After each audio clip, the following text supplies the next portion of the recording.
Assalamualaikum warahmatullahi wabarakatuh. Ketika saya masuk Islam, memeluk agama yang baru, saya punya banyak sekali kesulitan untuk memahami Islam.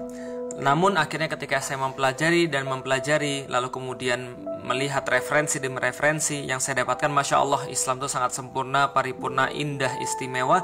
Dan saya mencoba untuk menyederhanakannya bagi orang-orang awam yang baru mau belajar tentang Islam, orang-orang yang baru mau tahu tentang Islam, yang mereka yang berhijrah dan mau mempelajari agamanya. Saya coba sederhanakan, dan akhirnya itulah yang kemudian menjadikan buku Beyond the Inspiration.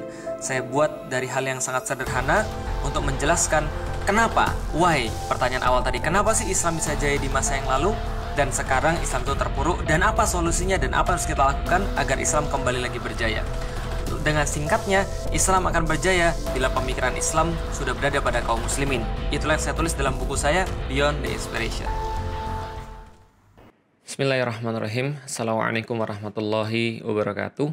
Alhamdulillah, puji dan syukur senantiasa kita panjatkan kepada Allah Subhanahu wa Ta'ala, Zat yang maha mulia yang telah menciptakan kita dengan kemuliaannya, dan mudah-mudahan ketika kita kembali kepadanya, kita masih dalam keadaan beriman sebagaimana yang Dia perintahkan, dan Allah menganugerahkan kepada kita sifat rahmahnya sehingga kita bisa untuk mempunyai kesempatan untuk mendapatkan surganya Allah Subhanahu wa Ta'ala. Salat dan salam semoga juga tercurah dan terlimpahkan kepada baginda Nabi besar Muhammad sallallahu alaihi wasallam yang senantiasa kita muliakan setiap perkataan beliau dengan mencontohnya. Kita muliakan juga setiap perbuatan-perbuatan beliau dengan mengikutinya, dan mudah-mudahan kita semua termasuk yang digolongkan sebagai umatnya Rasulullah sallallahu alaihi wasallam. Teman-teman yang sudah dirahmati Allah, kita masih nyambung pembahasan kita dari buku Beyond the Inspiration, dan sampai bab yang terakhir, yaitu adalah bab Living the Afterlife. Dan kita sudah membahas bahwasanya kenapa sih manusia itu kehidupannya tidak dijalankan dengan maksimal, they don't live to the fullest, karena mereka tidak mengerti mereka ingin berakhir di mana. Mereka tidak punya ujungnya itu mau di mana. Karena kalau manusia tidak punya ujungnya di mana, maka dia tidak akan bisa membuat sebuah perencanaan untuk bisa memaksimalisasi hidupnya. Kalau ibarat game, kalau kita tahu ujungnya ada di mana dan kita sekarang ada di mana, maka dengan ujungnya di mana dan kita di mana, itu kita bisa untuk membuat satu planning, kita bisa membuat satu usaha untuk mencapai ujung yang kita inginkan. Tapi kalau ujungnya itu belum ada, maka kita akan jadi sulit, kita akan jadi sia-sia karena kita nggak punya motivasi, kita nggak akan punya semangat untuk bisa menjalani hidup kita dengan maksimal. Artinya kalau ada orang yang mereka belum merencanakan mati mereka kayak apa, mereka belum bisa membayangkan kelak nanti mereka mati kayak apa, maka wajar kalau mereka belum bisa hidup dalam kemaksimalan hidup dia. Jadi dia tidak menghargai setiap waktu, dia tidak menghargai setiap lintasan-lintasan hidup dia. Dia menganggap biasa apapun yang datang pada hidup dia. Beda dengan orang-orang yang meyakini bahwa mereka akan mati, bahwa mereka punya satu tujuan yang mau nggak mau harus mereka kejar, maka mereka akan maksimal dalam kehidupan mereka. Inilah seorang muslim. Seorang muslim senantiasa diyakinkan oleh Allah Subhanahu wa Ta'ala dan Rasul-Nya bahwa mereka punya akhir. Dan akhir itu adalah yang paling dekat adalah kematian, yaitu adalah sebuah sebuah fase di mana mereka harus menjalani, harus berganti fase yang lain. Dari kematian itu nanti akan ada kehidupan lagi. Itu adalah seorang muslim. Maka Rasulullah Shallallahu Alaihi Wasallam kemarin kita sudah bahas, memberikan cara pandang, memberikan prinsip terhadap kaum muslim bagaimana menyikapi dunia ini. Bahwa dunia ini bukan akhir, bahwa dunia ini hanyalah awal daripada sesuatu yang panjang yang akan kita jalani. Rasulullah Shallallahu Alaihi Wasallam menyampaikan kepada kita, kun fid dunya ka'annaka gharibun au abirus sabil. Jadilah engkau di dunia seperti engkau itu orang yang asing, atau engkau hanya sekedar lewat saja, atau engkau hanya sekedar menyeberang jalan saja. Dan bagaimana cara dia mensikapi kehidupan yang sebentar dan terbatas ini? Kata Rasulullah Shallallahu Alaihi Wasallam, ad-dunya sijnul mu'min wa jannatul kafir. Sesungguhnya dunia ini ibarat sebuah penjara bagi orang-orang mukmin, dan dia seperti surga bagi orang-orang yang kafir. Kenapa? Karena di dunia ini seorang mukmin tidak bakal betah. Kita sudah bahas. Kenapa dia tidak betah? Karena ini bukan kampung halamannya. Maka seenak apapun dia merasa ini masih di penjara. Ini adalah tidak bebas dan dia pengen segera menuju kepada kebebasannya. Dia pengen untuk segera bebas. Ini adalah sikap mental seorang mukmin. Beda dengan orang kafir. Orang kafir melihat kehidupan dunia ini adalah sebuah surga, sehingga mereka harus memaksimalisasi hidup di dunia ini untuk mencapai kenikmatan. Karena mereka itu tidak meyakini akan sesuatu yang datang setelah kehidupan dunia ini. Kalaupun meyakini, maka itu tidak membawa konsekuensi pada aktivitas-aktivitas mereka. Tapi bedanya dengan seorang muslim adalah dia meyakini dunia ini adalah sebuah penjara bagi dia. Ad-dunya sijnul mu'min wa jannatul kafir. Sesungguhnya dunia ini penjara bagi orang-orang mukmin dan ibarat surga bagi orang-orang yang kafir. Menarik dalam penjelasannya ketika kita membaca kisah tentang Ibnu Hajar al-Asqalani. Jadi Ibnu Hajar al-Asqalani adalah ulama yang sangat terkenal sekali. Kita pasti pernah baca kitab-kitab beliau, dan beliau ini Ibnu Hajar adalah salah satu qadhi, salah satu hakim di masa pemerintahannya di Mesir. Nah, jadi suatu waktu ketika Ibnu Hajar ini masih hidup, maka karena dia adalah seorang qadhi yang cukup ternama, seorang hakim yang cukup ternama, maka dia difasilitasi dengan iring-iringan yang bagus. Jadi dia difasilitasi sekarang dengan kendaraan yang lumayan bagus lah. Suatu waktu ketika Ibnu Hajar ini berjalan, ketika pulang ke rumahnya dengan iring-iringan yang cukup besar ini, maka dia dihadang oleh seorang Yahudi penjual minyak. Dan Yahudi ini beragama bukan Islam. Jadi ketika dia dihadang di tengah-tengah ini, Yahudi menghadang Ibnu Hajar al-Asqalani lalu kemudian protes. Nanya protes dalam tanda kutip. Dia bilang gini sama Ibnu Hajar. "Wahai Ibnu Hajar, katanya kan kamu orang yang berilmu. Katanya kan kamu orang yang punya pengetahuan. Dan katanya kamu ini adalah orang yang beriman kepada Allah dan Rasul-Nya.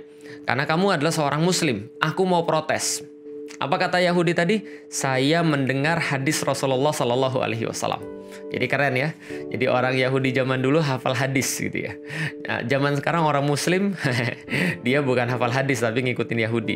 Tapi oke lah, Yahudi zaman dulu dengan pakaiannya yang tentu saja ya penjual minyak. Teman-teman tahu lah seperti apa kriteria penjual minyak. Mungkin ada banyak noda di dalam bajunya juga nggak bagus. Dia juga bukan dari orang yang kaya karena memang dia penjual minyak. Maka dia protes. Dia bilang, "Ini hadis yang saya tahu. Ad-dunya sijnul mu'min wa jannatul kafir." Sesungguhnya dunia ini seperti sebuah penjara bagi orang-orang mukmin dan seperti sebuah surga bagi orang-orang yang kafir. Sedangkan coba lihat keadaanmu sekarang, wahai qadhi, wahai Ibnu Hajar al-Asqalani. Kamu punya iring-iringan, kamu punya kendaraan bagus, kamu pakai baju yang lumayan, dan di rumah kamu ditunggu dengan tempat tinggal yang juga lumayan. Sementara katanya aku kafir, katanya aku bukan muslim. Tapi engkau lihat saya, mana surganya? Katanya Rasulmu surga itu adalah saya itu di dunia seperti surga. Mana surganya? Tempat tinggal saya pas-pasan, baju saya juga pas-pasan, lalu saya itu miskin, saya cuma penjual minyak. Mana Rasulmu? Rasulmu bilang dunia ini seperti surga bagiku dan seperti penjara bagimu orang-orang mukmin. Kayaknya Rasulmu tuh salah. Coba ini apa artinya? Maka Ibnu Hajar al-Asqalani turun dari iring-iringannya lalu kemudian menjawab pertanyaan Yahudi tukang minyak tadi dengan jawaban yang Masya Allah. Ibnu Hajar bilang begini, dia sambil senyum lalu bilang gini, "Jadi gini wahai saudaraku, dunia ini penjara bagiku. Kenapa? Karena seenak-enaknya seorang muslim di dunia, maka dia tidak bakal betah. Kenapa? Dibandingkan dengan surganya Allah yang dijanjikan oleh Allah Subhanahu wa Ta'ala dan segala kenikmatannya di dalam Al-Quran itu, maka ketika membaca setiap kenikmatan-kenikmatan yang dijanjikan oleh Allah Subhanahu wa Ta'ala, maka itu benar-benar membuat kami muslim tidak betah di dunia. Kenapa? Kami pengennya segera mendapatkan janji Allah Subhanahu wa Ta'ala di dalam surga itu. Maka ini udah kayak penjara. Kami disuruh menjalani banyak beban di sini. Kami disuruh puasa, puasa, kami disuruh sholat, kami disuruh apapun, ada banyak restriction, ada banyak batasan dibandingkan dengan surga yang dijanjikan oleh Allah Subhanahu wa Ta'ala. Ini udah kayak penjara banget. Sementara kamu, wahai orang-orang yang belum beriman, maka di dunia ini walaupun engkau susah, walaupun engkau makannya kurang, walaupun tempat tidurmu itu tidak semewah kami, walaupun engkau merasakan sulit dan sengsara di dunia, tapi bila dibandingkan dengan neraka yang kelak menunggu kamu dan kesengsaraan, siksaan yang ada di sana, ini sudah surga bagi kamu. Maka sebegitu mendengarkan itu, langsung Yahudi tadi mikir, wah kalau gitu saya masuk Islam aja lah. Nah kenapa? Karena tadi kan ya, daripada mendingan mana? Mendingan mukmin lalu kemudian dia bahagia, ataukah sudah sengsara nggak beriman lagi kan gitu kan ya. Maka dia langsung masuk Islam. Karena dia jadi ngerti, oh konsepnya begitu ya. Jadi mukmin itu penjelasannya adalah hadis yang tadi, dia tuh punya banyak beban ketika di dunia. Dia disuruh melakukan ketaatan pada Allah. Dan ketaatan pada Allah tuh kadang-kadang nggak mudah. Dan ketaatan pada Allah tuh kadang-kadang membuat sebuah konsekuensi pada hidup dia. Dan ketika itu ada konsekuensi, berarti konsekuensi itu membuat sebuah beban bagi dia. Maka ketika dia mati, maka itu adalah sebagai sebuah hari untuk beristirahat, di mana dia tidak lagi disibukkan dengan beban-beban, tidak dikhawatirkan dengan kekhawatiran dunia, lalu kemudian dia mendapatkan janji Allah berupa kenikmatan yang besar. Ini adalah yang terjadi pada orang-orang mukmin. Nah, artinya adalah orang-orang mukmin itu ketika dia di dunia adalah sebuah penjara bagi dia karena dibandingkan dengan kenikmatan yang Allah kasih pada dia. Karena itulah Rasulullah Shallallahu Alaihi Wasallam selalu mengajarkan agar kita tuh di dunia biasa aja. Kenapa? Karena ini bukan tempat kita, ini bukan kampung kita adanya di akhirat yang harus kita persiapkan. Maka Abu Bakar senantiasa berdoa, ya Allah, jangan engkau jadikan dunia ini menjadi sesuatu yang saya simpan di dalam hati saya. Tapi jadikanlah dunia ini cuma saya genggam saja. Cuma saya genggam dengan tangan saya yang bisa saya lepas ataupun bisa saya genggam kapanpun saya mau. Tapi kalau dia sudah masuk dalam hati saya, maka dia akan bersarang di situ, dan kalau dia hilang, saya akan sakit hati. Kalau misalnya dia ada, saya akan merasa senang berlebihan, maka saya tidak mau itu. Al-Quran mengatakan, kalau itu cuma soalan dunia, kalau dia dapat, jangan terlalu senang. Kalau dia hilang, jangan terlalu sedih. Inilah maksudnya menggenggam dunia saja. Karena kalau perlu dilepas, ya lepas. Kalau Allah minta ilangin, ya ilangin. Kalau Allah misalnya kasih, ya kita ambil. Tapi kalau misalnya Allah nggak kasih pun, kita nggak gerutu. Kenapa? Bukan di sini tempat kita. Mengenai kemudian sikap manusia di dunia ini, bagaimana dia memperlakukan dunia, maka Rasul memberikan sebuah contoh yang luar biasa lagi. Rasulullah pernah mengatakan pada para sahabat, dunia ini bagi kalian, semua kenikmatan dunia ini, kata Rasulullah Shallallahu Alaihi Wasallam, dari zaman yang paling awal sampai dengan zaman yang paling akhir manusianya, itu tidak lebih daripada yang Allah rasakan itu seperti kalian ketika pergi ke lautan. Kemudian perhatikan, ketika kalian memasukkan telunjuk ke dalam laut itu, lalu kalian angkat, kata Rasulullah, telunjuk itu, maka perhatikan berapa banyak air yang bisa kalian ambil. Setetes, 2 tetes, 3 tetes yang paling maksimal, maka yang menetes dari telunjuk kita itulah adalah kenikmatan yang Allah sediakan di dunia. Jadi kenikmatan yang Allah sediakan di dunia hanya seperti yang mampu kita ambil dari telunjuk kita itu. Sementara kata Rasulullah, sedangkan yang Allah tahan nanti di akhirat bagi kalian orang-orang mukmin itu seperti luasnya samudra itu dan air-airnya. Maka air-air yang ditahan oleh Allah ibaratnya, kalau kenikmatan dunia yang dibagi pada seluruh manusia itu ibarat beberapa tetes yang mampu kita angkat daripada tangan kita itu, tapi yang Allah tahan di akhirat bagi orang-orang mukmin itu nggak dibayangin. Itu seperti lautan yang ditinggalkan itu. Jadi kalau Anda mau ngitung, silakan hitunglah ya berapa kubik air, berapa kubik air yang ada di lautan seluruh dunia dibandingkan dengan yang Anda bisa angkat. Maka kata Rasulullah, pantas nggak sih, seolah-olah kata Rasul gini, seolah-olah kata beliau, pantas nggak sih kita itu sedih dengan yang setetes itu, atau merasa terlalu senang dengan yang setetes itu, sementara kita melupakan yang lautan. Jadi kalau kita ngelihat sultan-sultan zaman sekarang, dalam tanda kutip sultan-sultan zaman sekarang, pantas nggak sih kita iri dengan apa yang Allah kasih pada seluruh manusia, yang cuma beberapa tetes itu dibagi pada seluruh manusia, sementara di sisi Allah ada banyak kenikmatan yang kita abaikan semuanya itu. Kita pengen dapat kayak gitu, sampai pengennya kita itu kita berbuat maksiat. Sampai kita berebutan yang setetes, 2 tetes, 3 tetes itu, sampai kita menghina orang lain.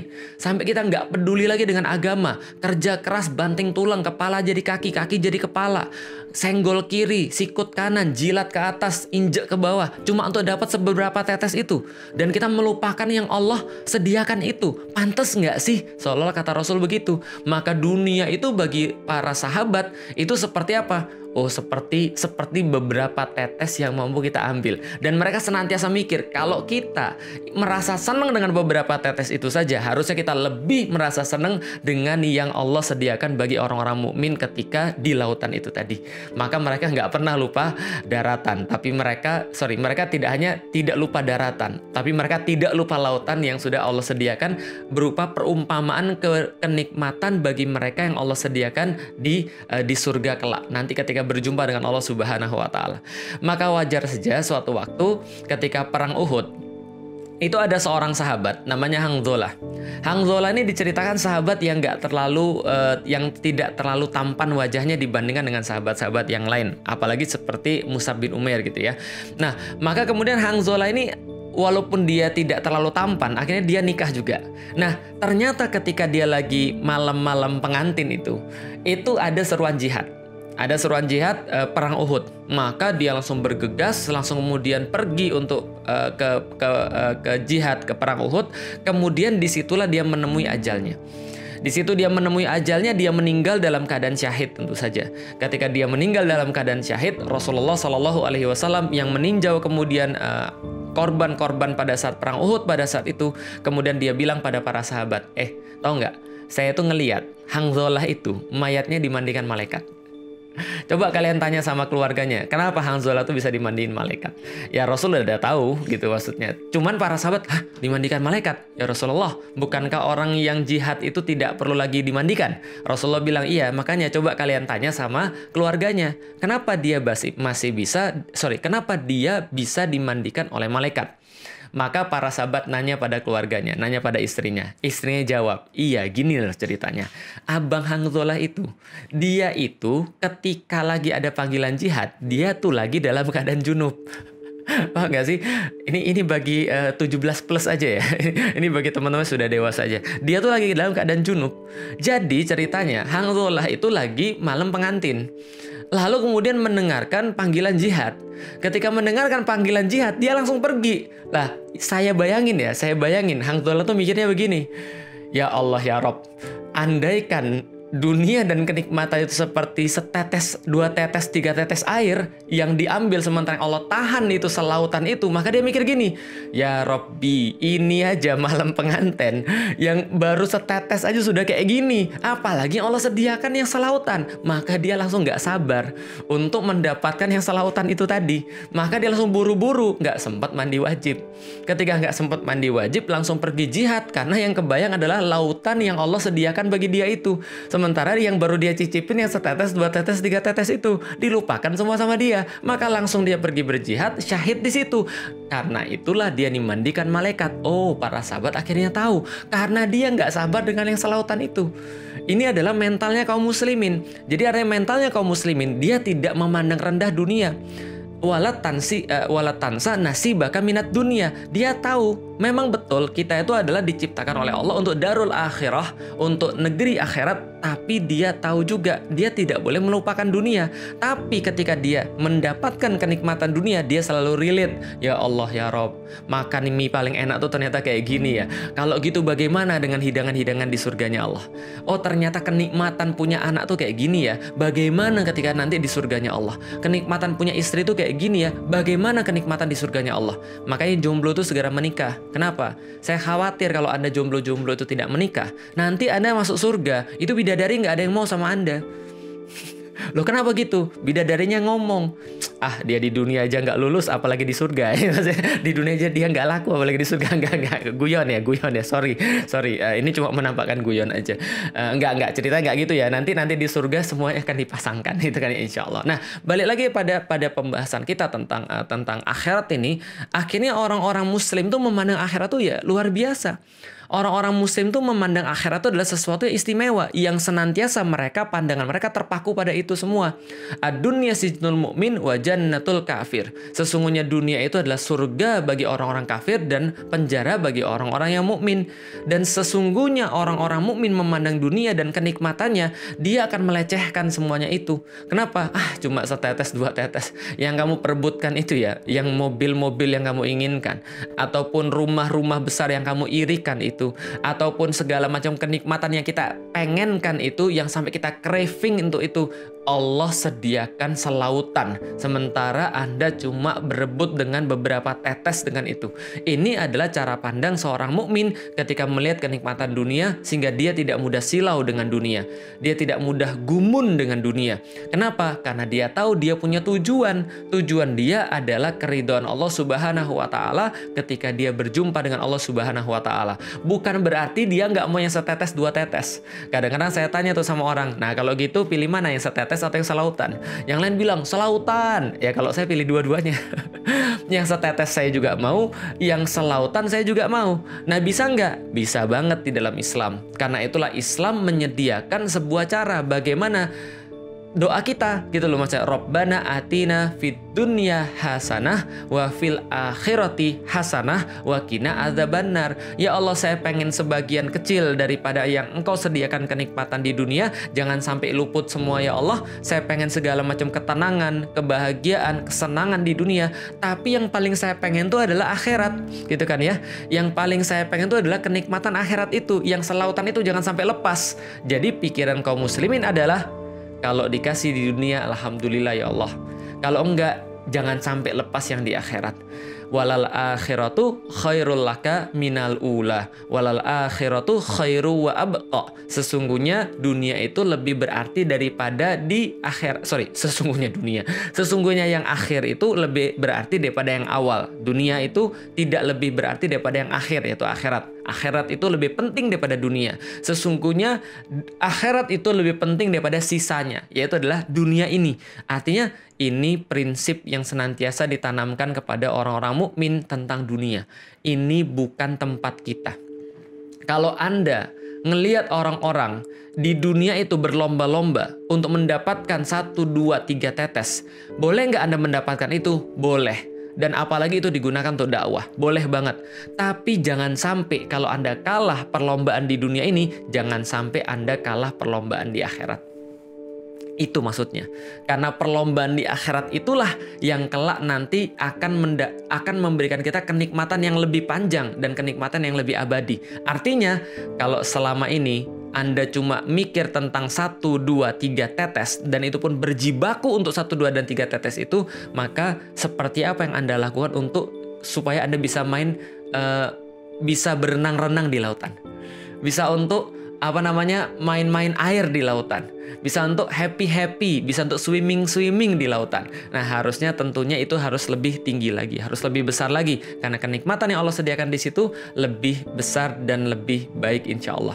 Insya Allah kita akan bahas lanjut lagi tentang manusia dan perjalanan hidupnya, living the afterlife, menghidupi hidup setelah hidup. Dan sampai di titik ini kita sudah membahas bahwa dunia ini kayak sebuah safar. Dunia ini kayak sebuah perjalanan. Kita sudah tahu bahwa kampung halaman kita itu seperti lautan yang Allah sediakan. Sementara di safar ini kita cuma dikasih sampel oleh Allah berupa setetes, 2 tetes, 3 tetes itu.